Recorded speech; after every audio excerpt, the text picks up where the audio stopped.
അതെ, 2 ദിവസമായിട്ട് ഇസക്കുട്ടിയുടെ കണ്ണിൽ ഇതാ ഇങ്ങനെയാ. എന്ത് ചെയ്യണമെന്നൊന്നും ഒന്നും അറിയില്ല. ഒന്നാമത് വല്ല ഉറുമ്പ് കടിച്ചതാവും. ഒരു ദിവസം നോക്കി, രണ്ടാമത്തെ ദിവസം വേറെ 2 ദിവസം കൂടി നോക്കാം എന്ന് പറഞ്ഞ് വെയിറ്റ് ചെയ്ത് കാത്തിരുന്നു.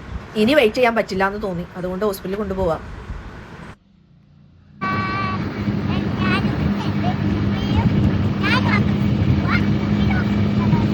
അങ്ങനെ പോകുന്ന വഴിക്ക് ഇനമോളെ ഡ്രോപ്പ് ചെയ്യാലോ കരുതി. ഈനയുടെ ബെസ്റ്റ് ഫ്രണ്ട് നിഫ.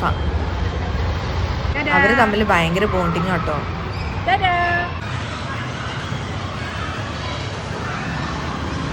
അവളെ ക്ലാസ്സിലാക്കി ഞാനും മച്ചും അമൃത ഹോസ്പിറ്റലിൽ ആശാ ഡോക്ടറെയാണ് കാണിച്ചത്. കണ്ണിന്റെ സ്പെഷ്യലിസ്റ്റ് ആണ്.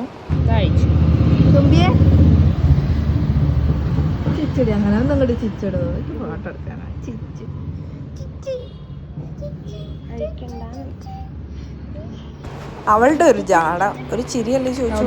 അങ്ങനെ ചിരിയും കളിയൊക്കെ കഴിഞ്ഞ് ഞങ്ങൾ ഡോക്ടറെ കാണാൻ പോയിട്ടുണ്ടായിരുന്നു കേട്ടോ. പക്ഷേ വീഡിയോ ഒന്നും എടുക്കാൻ പറ്റിയില്ല. ജലദോഷത്തിൻ്റെയാണ് മോളുടെ കണ്ണിങ്ങനെ ആവുന്നതെന്നാണ് പറഞ്ഞത് ഡോക്ടർ. അത് കഴിഞ്ഞ് കേക്കിന് കുറച്ച് ഓർഡർ ഉണ്ടായിരുന്നു. അതൊക്കെ സാധനങ്ങൾ മേടിക്കാനും പോയി. അങ്ങനെ ഞങ്ങൾ വീട്ടിൽ തിരിച്ചു. പിറ്റേന്ന് കൂടുതലായി, അതുകൊണ്ട് വീണ്ടും ഞങ്ങൾ ഹോസ്പിറ്റലിൽ കാണിക്കാൻ പോവാം. കണ്ടോ ഐസക്കുട്ടിൻ്റെ കണ്ണ്. ഞാൻ അവിടെ ചെറിയ അച്ഛനും കൂട്ടിയിട്ടാണ് പോണേ. ഇന്നാണെങ്കിൽ പണിമുടക്കാണ്. ഡോക്ടർ ഉണ്ട് എന്നാണ് പറഞ്ഞത്. വിളിച്ചു ചോദിച്ചിട്ടാണ് പോണത്. ഞാൻ ഇസമോളും ഹോസ്പിറ്റലിൽ പോയിട്ട് കാണാം അല്ലേ.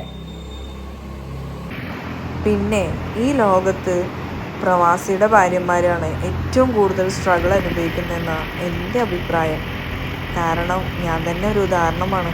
സമരവും ബന്ധമൊക്കെ ആയതുകൊണ്ട് അച്ഛന് സ്കൂൾ ലീവായിരുന്നു. അതുകൊണ്ട് അവളെയും കൂട്ടിയിട്ടാണ് ഞാൻ ഹോസ്പിറ്റലിൽ പോയത്. ഇല്ലെങ്കിൽ ഐസക്കുട്ടിനെ മങ്കി ബാഗിലിട്ട് കൊണ്ടുപോകണമായിരുന്നു. കല്യാണം കഴിക്കണതിന് മുമ്പ് ഉപ്പയമ്മയായിരുന്നു എൻ്റെ ഓരോ കാര്യങ്ങളും ചെയ്തിരുന്നു. ഇപ്പോൾ എൻ്റെ കാര്യങ്ങളും എൻ്റെ ഇക്കാൻ്റെ വീട്ടുകാരുടെ കാര്യങ്ങളും മക്കളുടെ കാര്യങ്ങളും എല്ലാം നോക്കാനായി. എല്ലാം പഠിച്ചു എന്ന് തന്നെ പറയാം. ഓരോ പ്രവാസിയുടെ ഭാര്യമാർക്കും ഇതേ അവസ്ഥ തന്നെയല്ലേ. അങ്ങനെ ഡോക്ടറെ കാട്ടി മരുന്ന് മേടിക്കാനുള്ള തയ്യാറെടുപ്പാണ്. ഇതാണ് ആശാ ഡോക്ടർ കാണിക്കുന്ന ക്ലിനിക്ക്. മരുന്നിന് വേണ്ടി കാത്തിരിക്കുന്നതിനിടയിൽ ഡോക്ടർ വീണ്ടും വിളിച്ചു. ഇസമോളെ കുട്ടികളുടെ ഡോക്ടർ തന്നെ കാണിക്കണം എന്ന് പറഞ്ഞു.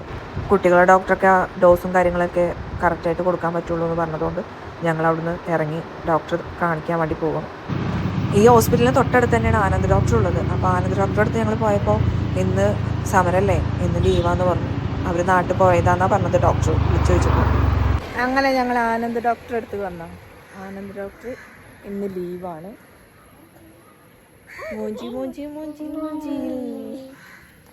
അത് കഴിഞ്ഞ് വടക്കഞ്ചേരിയിലെ അവറ്റീസ് ക്ലിനിക്കിൽ പോയി. അവിടെ കുട്ടികളുടെ ഡോക്ടറുണ്ട് 3:30 ശേഷം. അങ്ങനെ ഞങ്ങൾ തിരിച്ച് വീട്ടിലോട്ട് പോയി. 3:30 ശേഷം വീണ്ടും വന്നു, ഡോക്ടറെ കണ്ടു.